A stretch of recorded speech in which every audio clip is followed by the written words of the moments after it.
Every one of us has a dream, some goal or accomplishment in mind that anyone would do anything for. My dream a few months ago was this: getting a laptop. Now at this time, I didn't actually own my own laptop, and I frequently borrowed my parents' laptop or used a school computer in order to get work done. However, my dream laptop was always the new Razer Blade 2016. Its sleek, beautiful, and elegant design reminded me so much of the MacBook Pro. Its black coating with green accents, a color choice that happened to be a personal favorite of mine, drew me in just like a hot slice of pizza after a long day's work in cold weather.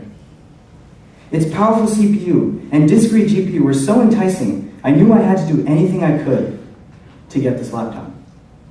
And so, I did extensive research to try and find enough points so that I can convince my dad to get this laptop. During my research, I came across a video that was reviewing the laptop. As the video progressed, I found myself smiling more and more as the reviewer talked more and more about the product. At one point in the video, I thought I found the laptop that would be with me for the rest of my life. That is, until the reviewer mentioned the price. The baseline price, which is the lowest possible price you can buy this laptop for, is $2,000. $2,000! That price alone was not only a deal breaker for me, but definitely would have been for my dad. Definitely would have been for my dad. That was too expensive for a product that definitely isn't the best bang for your buck, definitely isn't upgradable, and it definitely isn't customizable. Therefore, I started looking into desktops. Now, my journey through the sea of knowledge of desktops concerned me, and I kept asking myself one question: why not build a desktop? I found many people online who were able to build desktops that were as powerful as high-end laptops like this one, yet still remain cheap. So, being the curious person that I am, I wanted to see if I can compile a list of parts that had similar performance to this laptop, yet at the same time remain cheap. So, the initial step is to find parts that are similar in performance. The first part I'd like to talk about is the CPU. The CPU, or the central processing unit, is responsible for doing extensive calculations and basically running your software. It's the brains of the computer. The faster the processor you have, the faster you can run your applications. In the laptop, we have a Core Intel i7-6700HQ Laptop Edition processor. And in the desktop, we have an Intel Core i7-6700 Desktop Edition processor. Now at the time, I assumed these processors worked in the same level, because the numbers are the same, right? But in fact, they didn't. The Desktop Edition processor is much, much faster than the Laptop Edition one. However, I kept going. Next, we have the GPU, or the Graphics Processing Unit. Typically called the graphics card, this part in the system is responsible for displaying all the pixels onto your screen. The better the graphics card you have, the higher the resolution you can run your software at, and the more frames per second you can get out of your video game. In the laptop, we have a GTX 970M Laptop Edition card, and in the desktop, we have a GTX 960 Desktop Edition card. Now these numbers do look quite different, but actually they perform in the same manner, trust me. Next, we have the RAM. RAM, or random access memory, is responsible for multitasking. The higher the capacity RAM you have, the more of a chance you have to run multiple tabs in Google Chrome, or run Skype, 2 movies, and 2 video games all at the same time. Choosing RAM was relatively simple, because all you have to match is the capacity. And in the laptop, we have 16 gigabytes of RAM, and in the desktop, we have 16 gigabytes of RAM as well. Next, the last part that affects performance is storage. In the laptop, we have what's called an SSD, or solid-state-based drive. Now, a solid-state, typically traditional computers come with a hard disk drive, or HDD. However, SSDs are much faster and can mean the difference between a 60-second boot-up time with an HDD and just 15-second boot-up time with an SSD. Therefore, both these systems have 256 gigabytes of SSD.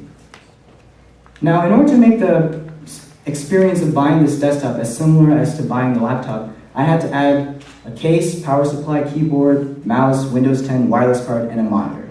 And once I was able to get these systems to be as close as possible in terms of performance and experience, it all came down to this. The price for the laptop, as I said before, was $2,000, and the price for the desktop was just under $1,200. For $800 less, you're getting a similarly performing, if not better performing product, because you have a better CPU. But what am I getting at with this story? Building a desktop is much more inexpensive than buying a laptop, correct? However, I do realize most people buy laptops for portability. If you'd like to spend $800 more on a portable option, go ahead. However, I think that kind of money can be spent elsewhere, either in the computer or in other aspects of life. Another advantage that building a desktop has over buying a laptop is upgradeability. Upgrading your system is like upgrading a house. Let's say there's a room in your house, like the kitchen, that you'd like to upgrade because it's either too old or there's some parts in the room that just don't work to your standards. So normally you'd just upgrade the kitchen, right? You wouldn't work on any of the other rooms. You'd focus all your energy and time on the kitchen. You wouldn't go as far as to buy a whole new house just to get a better kitchen. This logic applies to laptops and desktops. I'd like to sidetrack a little bit and talk about future-proofing and Moore's Law. These two concepts are frequently discussed when buying a laptop.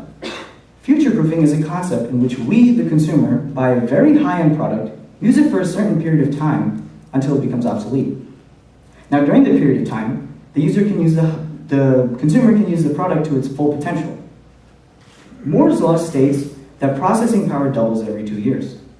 Now, with these two concepts in mind, a consumer that's buying a very high-end laptop would use it for 2 years, and then after 2 years, the 2 years time has run and the processor becomes obsolete, they'd have to spend another $800 to $900 on a new laptop. This is very inefficient, because in a desktop, all you'd have to do is spend $300 on a new processor, go to your desktop, open the socket, take out the old processor, put in the new processor, close the socket, and voila. You have a better desktop, you have a better performing CPU, but at the same time, you didn't splurge $800 on a new laptop. With the desktop, you not only have the ability to upgrade the CPU, but any component you want, whenever you want. Want to upgrade your GPU so that it can display more pixels? Go ahead. Want to upgrade your storage so that it can read and write data faster? Go ahead. Want to upgrade your RAM so that you can run more Google Chrome tabs at the same time? Go ahead.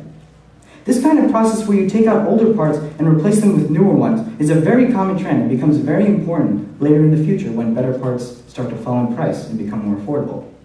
Upgradeability is much more cost-effective, much more efficient, and just much more simpler, because all you have to do is take out a few parts from time to time, rather than buy a whole new laptop every 2 years.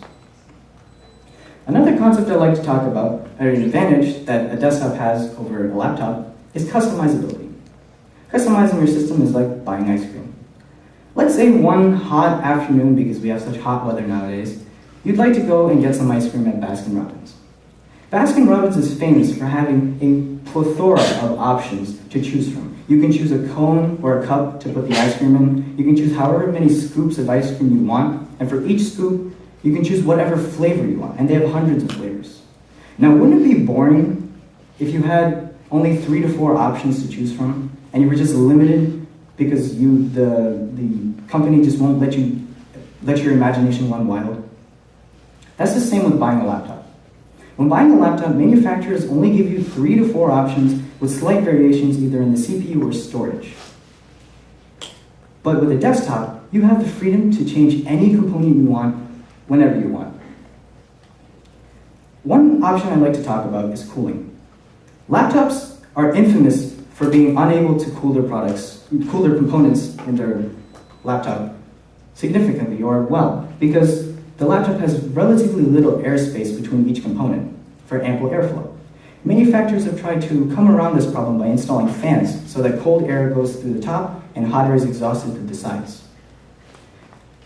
Now, this is very ineffective because I know all of us who use laptops have all been in this situation where the laptop is just too hot to touch, and the fans are ramped up so loud because they're overworking themselves trying to cool the components down. But who cares? Why do we have to worry about cooling? I mean, the laptop still runs, right? Yes, it does still run, but it's not running at its full potential because of a concept called thermal throttling. Thermal throttling occurs when a component starts to slow itself down so it doesn't so it can avoid problems like overheating and possible permanent damage. Laptops just avoid this problem entirely because they already have enough space between each component for ample airflow. There are also a multitude of options online in order for you to either install more fans, so you can intake more cold air and exhaust more hot air, or you can even try water cooling. Even though these options are a little bit more expensive, they do a well enough job to keep your components at a low enough temperature so you can get the best performance out of your system. And this is only one of the many options that you can customize when building your desktop. Do you want to spend more money on something that just looks stylish? Do you want to spend more money on something you just can't change for the better? Do you want to spend more money that you know just won't fit your ever-changing needs in the future?